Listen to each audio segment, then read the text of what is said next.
शेतकरी मित्रांनो नमस्कार, मी करण आपल्या सर्वांचं हेल्पिंग फार्मर मध्ये पुन्हा एकदा अगदी मनापासून स्वागत करतो। शेतकरी मित्रांनो, सध्या माझ्या पाठीमागे तुम्ही बघू शकता हे तूर पीक आहे आणि हे तूर पीक जे आहे ते 5 ते 10% जे आहे ते फुलोरा अवस्थेत आहे आणि 5 ते 10% जेव्हा फुलोरा अवस्थेत आपलं तूर पीक असतं त्यावेळी आपल्याला एक चांगल्या पद्धतीची फवारणी घेणे गरजेचे असते। आता त्यामध्ये आपण काय काय गोष्टी घ्यायला पाहिजे जेणेकरून आपल्याला फुलोरा जो आहे तो चांगल्या मोठ्या प्रमाणात आपल्या तूर पिकामध्ये येईल आणि जो फुलोरा आहे तो मोठ्या प्रमाणात आला तर आपल्याला शेंगा देखील मोठ्या प्रमाणात आपल्या पिकाला लागतील। त्यामुळे आपल्याला तिकडे सगळ्यात महत्त्वाची जी गोष्ट घेणे गरजेचे आहे ते म्हणजे की आपल्याला फुलोरा वाढवण्यासाठी एक चांगली टॉनिक घेणे गरजेचे आहे। त्यासोबतच अळी नियंत्रणासाठी एक औषध घेणे गरजेचे आहे। सोबतच आता जे सकाळच्या टाइमला जे काही धुवारी आपण पडते, दव जो पडतो त्याच्याही नियंत्रणासाठी जो बुरशीचा प्रादुर्भाव त्यामुळे होऊ नये त्यासाठी देखील एक चांगलं बुरशीनाशक आपल्याला त्या ठिकाणी घेणे गरजेचे आहे। तर याचबद्दलची सविस्तर माहिती या व्हिडिओच्या माध्यमातून आपण जाणून घेणार आहोत। त्यामुळे व्हिडिओला शेवटपर्यंत बघा आणि अशाच पद्धतीची नवनवीन माहिती जर आपल्याला चॅनलच्या माध्यमातून पाहिजे असेल तर आम्हाला हेल्पिंग फार्मर या YouTube चॅनलला नक्कीच सबस्क्राइब करा।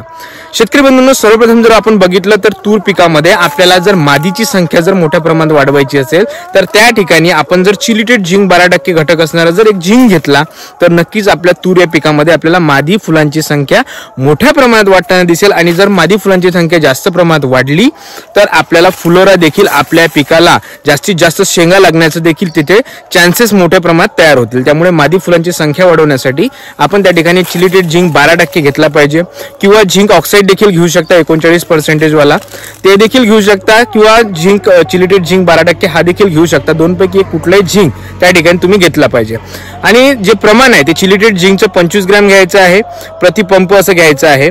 तर अशा पद्धतीने आपण चिलिटेड झिंक घेतला पाहिजे आणि त्यामुळेच काय होईल मादी फुलांची संख्या जास्तीत जास्त वाढेल आणि तूर पिकामध्ये आपल्याला चांगल्या पद्धतीचं फुलोरा हे पाहायला मिळेल। सोबतच शेतकरी मित्रांनो, आता काय असते की तूर पिकामध्ये आपल्याला अळीचं प्रमाण या स्टेजमध्ये जास्त जाणवतं, ज्यामध्ये पाण्या गुंडाळणारी असू द्या किंवा इतरही काही अळ्या ज्या असतात त्या अळीचं प्रमाण जास्त प्रमाणात जाणवतं। तर आता त्या अळीच्या नियंत्रणासाठी इथे जास्त खर्च करण्याची गरज नाही। जर जास्त अळी असेल तर तुम्ही क्लोरोपायरिफॉस 50% प्लस इमामॅक्टिन बेन्झोएट 5% हा घटक कॉम्बिनेशन मध्ये घेऊ शकता। ते प्रमाण आहे ते क्लोरोपायरिफॉस 50%चं 40 ते 45 मिली पर्यंत प्रति 20 लिटरच्या पंपासाठी, सोबतच इमामॅक्टिन बेन्झोएट 10 ते 15 ग्रॅम पर्यंत प्रति 20 लिटर पंपासाठी असं कॉम्बिनेशन देखील घेऊ शकता। परंतु अळी कमी प्रमाणात असेल तर इमामॅक्टिन बेन्झोएट किंवा क्लोरोपायरिफॉस 50% या दोनपैकी एक घटक घेतला तरी तुमचं काम होऊन जाईल। त्यामुळे दोघांपैकी एक घटक घेतला चांगला किंवा जास्त अळी असेल तर या ठिकाणी मी आणखी एक सजेस्ट करेल तुम्हाला एंडोक्सा कार्ब जो घटक आहे जो किंडोक्सा नावाने येतो घरडा कंपनीचा, तर तो देखील घेऊ शकता। इंडोक्सा कार्बमुळे जे अळीचं जे आहे ते पूर्णपणे नायनाट होईल आणि चांगल्या पद्धतीने आपल्याला कंट्रोल जे आहे ते अळीचं पाहायला मिळेल। त्यामुळे एंडोक्सा कार्ब हा घटक देखील अतिशय चांगला घटक त्या ठिकाणी आहे। मित्रांनो, आता आणखी आपल्याला या ठिकाणी घ्यायचं आहे ते म्हणजे धुवारी जर जास्त असेल, दव जो सकाळचा जास्त पडत असेल तर त्या ठिकाणी आपल्याला चांगल्या बुरशीनाशकाचा वापर करणे गरजेचे आहे। कारण जर धुवारी जास्त असेल आणि सकाळचा दव जर पडला तर जे आपल्या फुलांवरती थांबून साचतं त्याचबरोबर कळीवर देखील तो दव साचतो आणि त्याचं जे रूपांतर आहे ते बुरशीमध्ये होतं आणि ते कळी जे आहे ते गळून पडते। त्यामुळे इथे एक प्रोपिकेनाझॉल घटक असणारं चांगल्या क्वालिटीचं किंवा नामांकित कंपनीचं एक बुरशीनाशक त्या ठिकाणी जर वापरलं, त्याचा जो डोज आहे ते 40 मिली प्रतिपंप असा घेतला तर नक्कीच तुम्हाला त्यापासून जे बुरशीपासून देखील सुटका चांगल्या पद्धतीने झालेली पाहायला मिळेल। सोबतच शेतकरी मित्रांनो, मी पूर्वी जे बोललो होतो की आपल्याला फुलोरा वाढीसाठी मी तर ते सांगितलं जी झिंक घेतलाय 12% ते मादी फुलांची चांगल्या पद्धतीने संख्या वाढवण्यासाठी त्याचा वापर आपण केला पाहिजे। परंतु अधिकाधिक फुलोरा आपल्याला वाढवायचा आहे आणि अधिकाधिक फुलोरा वाढवायचा असेल तर या ठिकाणी आपल्याला प्लॅक्लोबुटाझोल 40% घटक असणारं सुमिटोमो कंपनीचं टाबोली घ्यायचं आहे।